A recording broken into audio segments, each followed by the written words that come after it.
Good day. Another hump day real estate with Kendall. We're back once again. Hey, folks, have you ever had a situation you was uh, you just mellowing out and it just came to a moment? That's what hit me today, and this is what is going to what this show is going to be about today. Check this out, folks. First, I want to go here. I want to say, don't be distracted by criticism. Remember, the only taste of success some people have is when they take a bite out of you. Zig Ziglar. I love reading Zig Ziglar's stuff. This helps me in sales.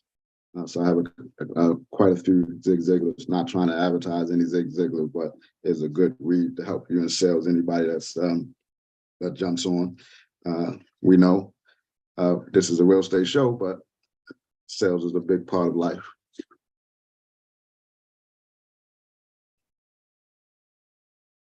Okay, let's get into it.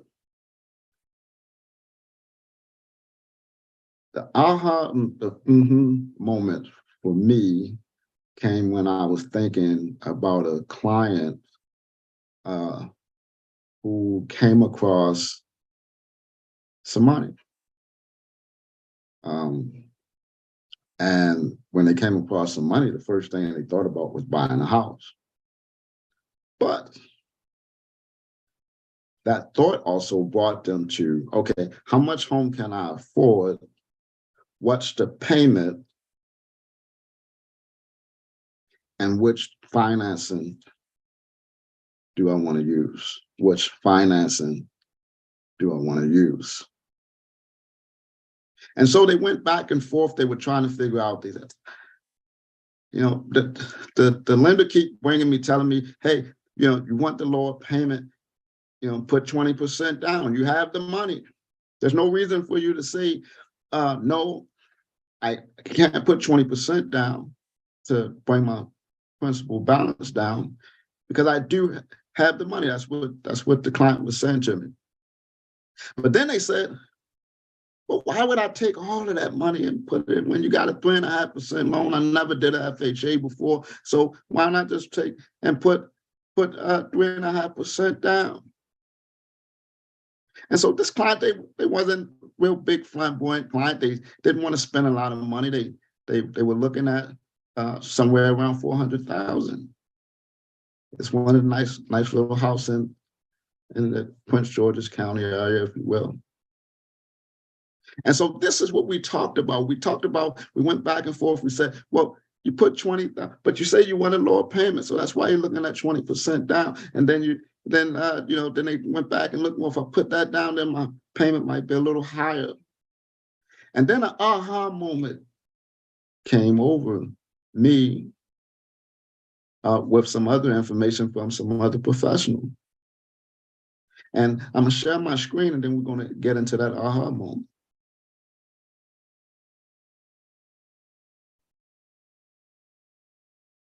I didn't push it.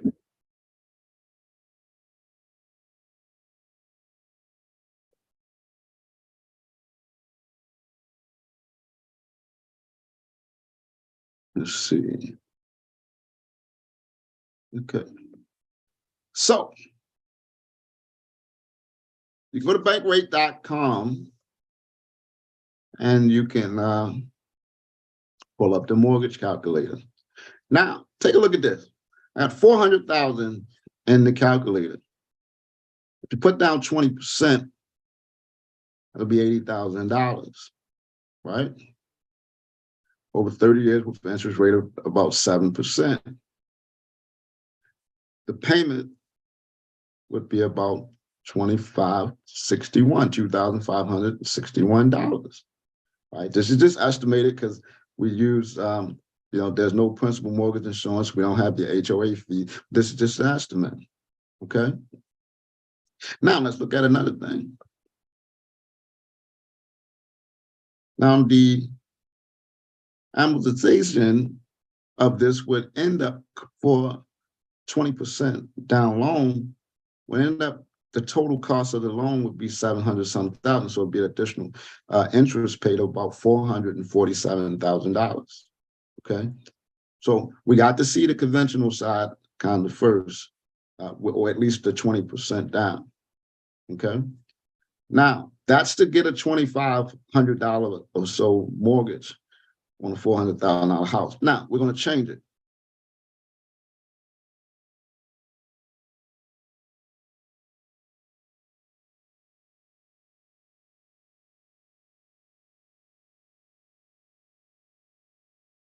Okay, now we're gonna go back to the breakdown first though.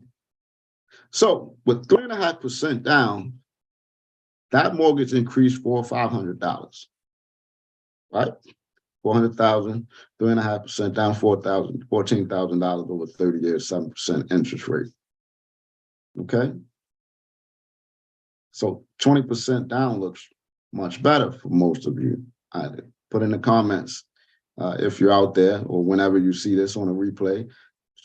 The $2,500 monthly payment looks a little better for you guys, right?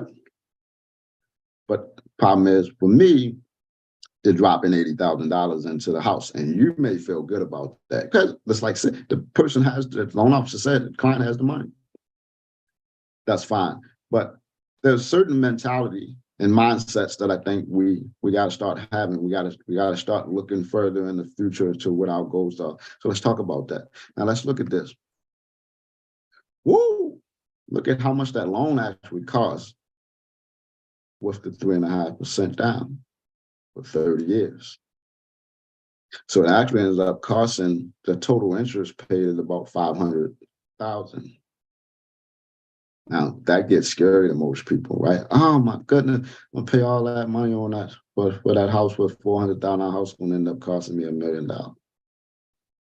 Just because you only put down $14,000. So you're probably still there. You're right there right now. You're probably saying to yourself, "Oh man, nowhere in the world I'm going with the 20% down." But change your mind in a second, possibly. Let's talk about it. So what just happened was, if I go with the FHA loan, all these numbers are higher, right? And it makes a lot of sense. But that payment is going to be a little higher.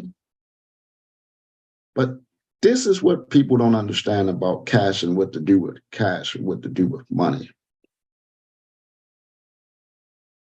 If you take that cash and drop it into lowering this, yeah, you save, you created a little more equity for yourself. Your loan would be $320,000,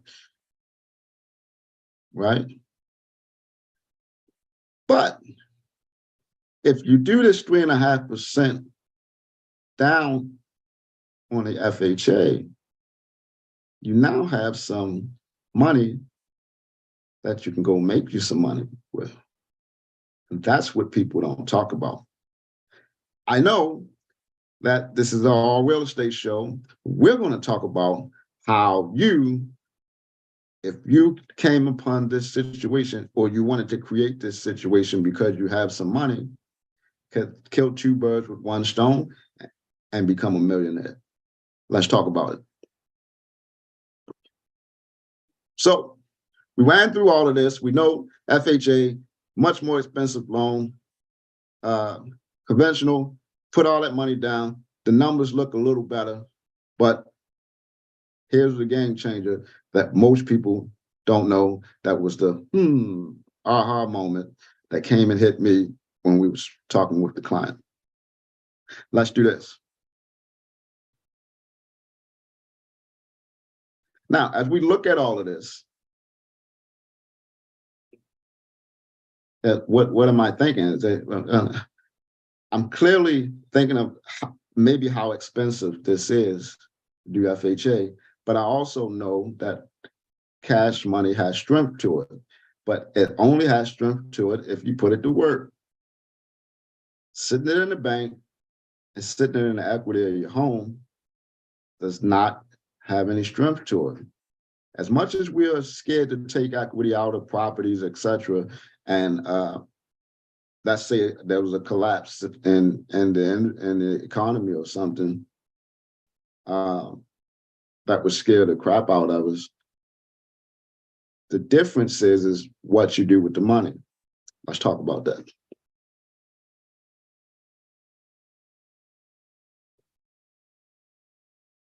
So I found this investor.gov site. Haven't used it before. Just found it yesterday. I didn't even go through the whole thing, but it has a couple different sectors in there. The major point I'm using it for is the compound interest calculator. So let's talk about this. The $80,000 that I would have put 20% down on the 400, or the client, that's which I'm talking like I didn't do it, the client did it. But we discussed that if you take $80,000 to drop that payment down to $2,500 or $2,600, yes, it will save you $400 a month. But what you didn't know is something else could occur if you take that money and use it another way. Let's talk about it. So $80,000 and subtract $14,000 from it, you come with $66,000. What could we do if we found something that if we take the $66,000 and what we put it in had a normal return of 10% a year, and we allowed that to compound for 30 years, what would that do? I'll tell you what it'll do to make you a millionaire. Watch this.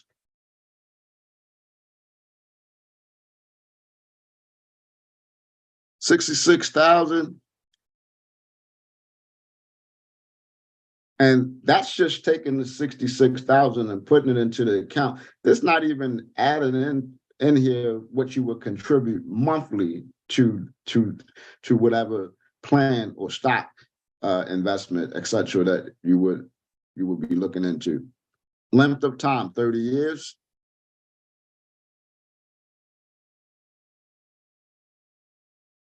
Estimated interest, 10% annually. Wow. You become a millionaire when you have $1 million, right? Am I right? Am I wrong? Put it in the comments.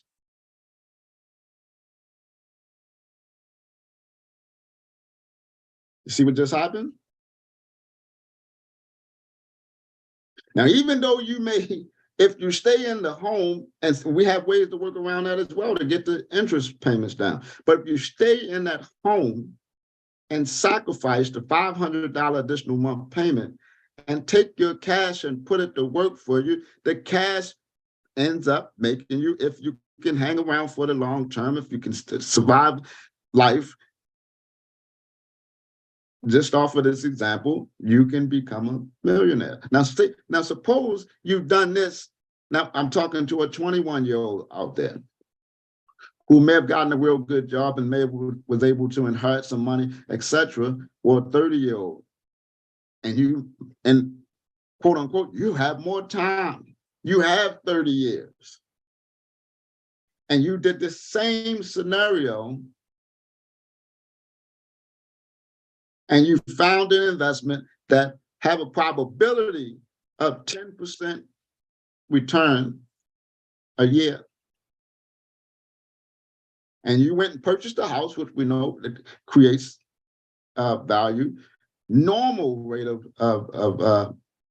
appreciation, 3 to 5% a year. But you, in turn, don't take all of that money and put it down on the house. You pay, do the FHA loan, or even do a 5% conventional loan, and you take the rest of the money and you find a vehicle to put it in that has a probability of giving you a return on investment 10%. And look what it just did to your financial situation. Now, that's just using $66,000. We haven't even plugged in and said, well, let's talk about if we add an additional $400, $500 a month. We haven't even discussed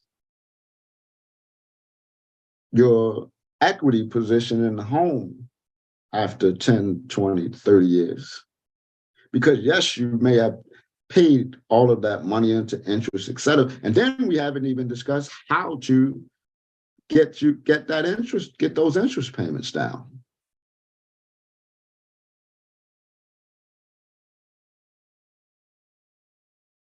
These are the things we got to start, excuse me, got to start talking about, folks.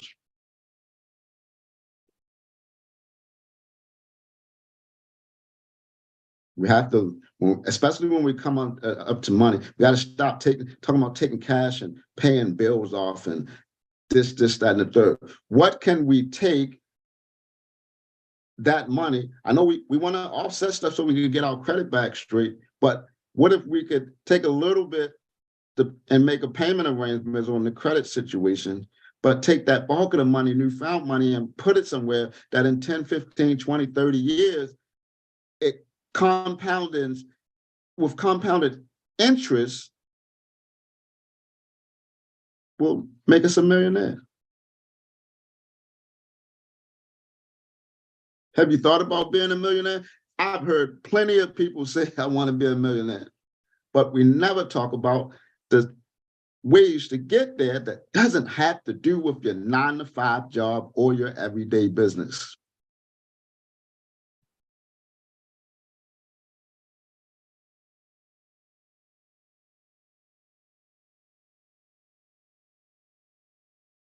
Now, if you like what I'm saying right now, please like, share, comment. If you haven't been here before, please subscribe so you can keep getting more information.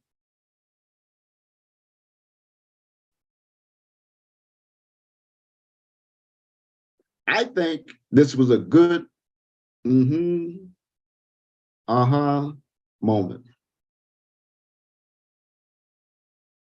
And if my client come full circle and follow this, I think they would be happy about the outcome that would come down the path. But everybody's talking about trying to become a millionaire, billionaire. Nobody's talking about somewhat of the simplicity of actually the way to actually get it. And it's a long play, folks. All this stuff is not always short play.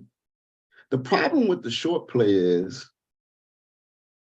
and people don't talk about it, the problem with the short play is you also have to maintain it.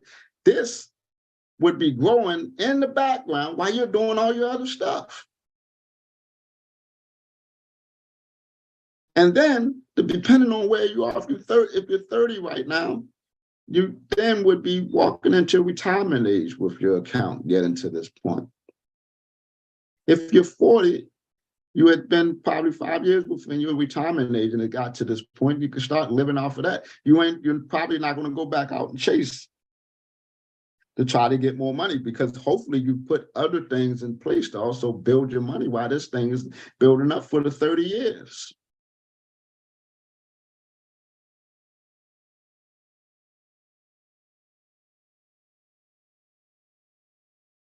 Something to think about. But it's not get the money, put more money down on the house, pay cash for the BMW. That's not it.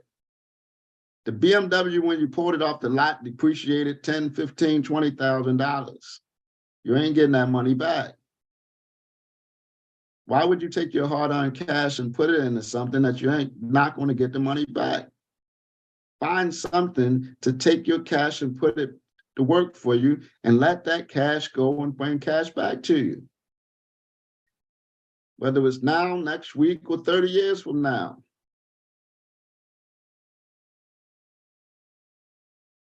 But I mean, it's all fact. Look, I went to investor.gov and found a compound interest calculator. Look what it showed you. It showed you how to become a millionaire in 30 years. The crazy thing is we could go back and rework the numbers, and you put more money down in there, plus put more monthly information in there. It can increase, could decrease the time it takes to get to the million, or it could increase to 2, 3, 4, 5, 6, 10 million.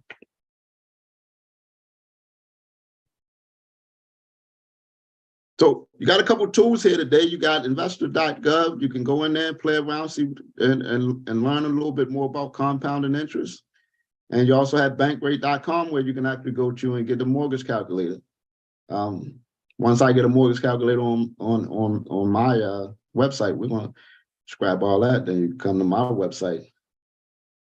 And the one real, what is my website? I don't know. Kendall One Real, Kendall One Realty Resource.com.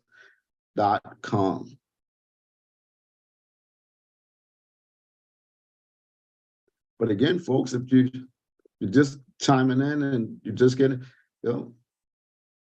please replay this video and share it with as many people as possible, because it's information that we can use.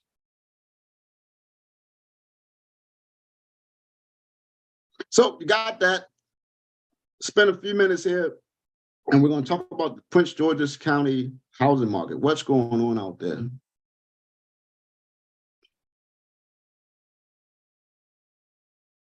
So I'm in my MLS, and I have active and pending contracts, 0 to 30 days, in the whole Prince George's County, and the price range from 400 to 500,000. There's 230 homes for sale. I mean, under contract, all in the 400,000 price range.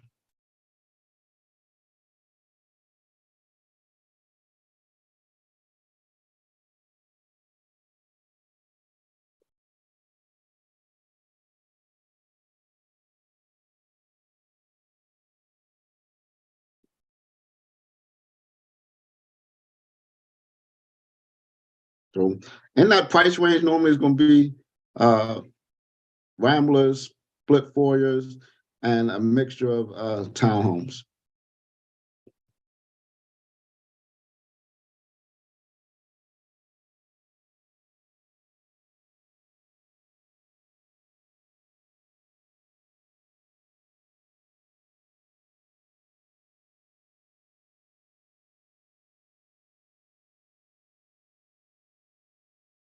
Actually, some of these, I think this is a new build.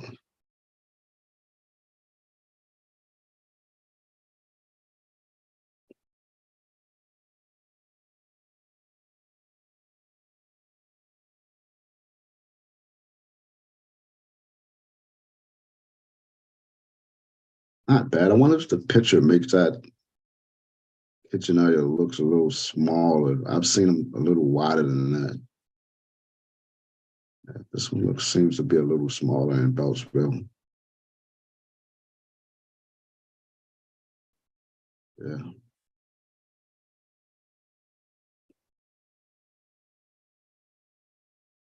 Let's see how many went active in the last 30 days. 82, and still in the $400,000 to $500,000 range.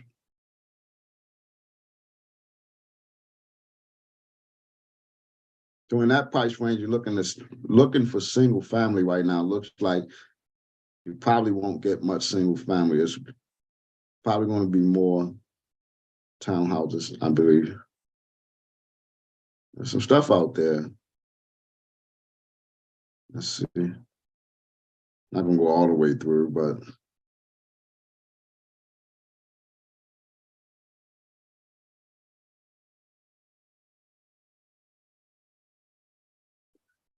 excuse me, might be tying up a little bit.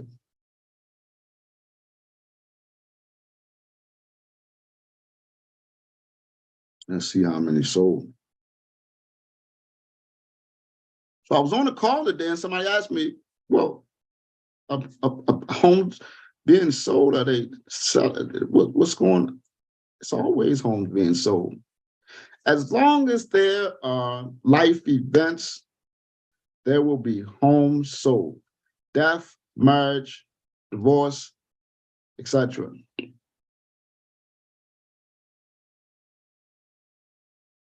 And there's death happening every second of the day. So there's always real estate being brought up in a lot of that stuff. Divorces. Lawyer may force them to sell the house in order to separate and take what they what the divorce decree says that they have to do. So there's always real estate sale. Even when you hear the booms, the busts, there were homes being sold. So don't pay attention. The news, like turn the news off. You want to know about real estate, what's going on in real estate. You want to find out how to also build wealth, especially using real estate. Tune in to Hump Day Real Estate with Kendall every Wednesday at 7 p.m. We're going to have your resources in that arena.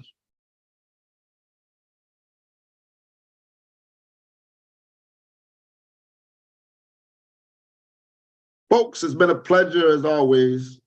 Hump Day Real Estate with Kendall, and we're signing off. If you have any questions, put them in the comment. I'll respond to the comments, the questions, and hope you enjoy the rest of your week. Signing off.